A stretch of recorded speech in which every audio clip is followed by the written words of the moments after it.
President Obama sending Congress his budget this morning, and it has a hefty price tag. In his budget request, the president has repeatedly called for boosting spending and paying for at least some of it through raising taxes. Federal spending has hit a record high. Revenues are at an historic height as well.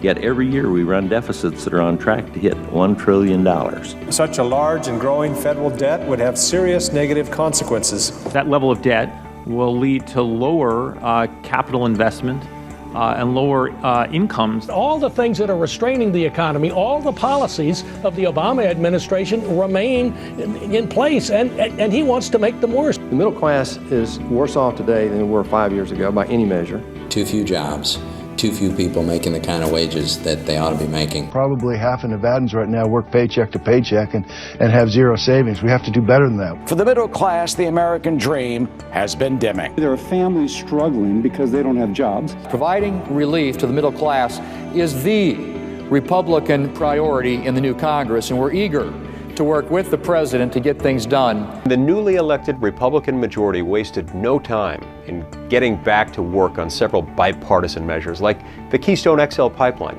It is about energy security as well as job creation. Unlocking our country's vast energy potential is one of the best ways to reignite the American dream. A measure that will work to create jobs for this country. The Republicans who control the Senate now have allowed for more amendments on just one piece of legislation than we saw all of last year. The president should expect more good ideas to head his way.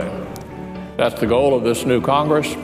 We want to get Washington functioning again, and we want to pass common sense ideas.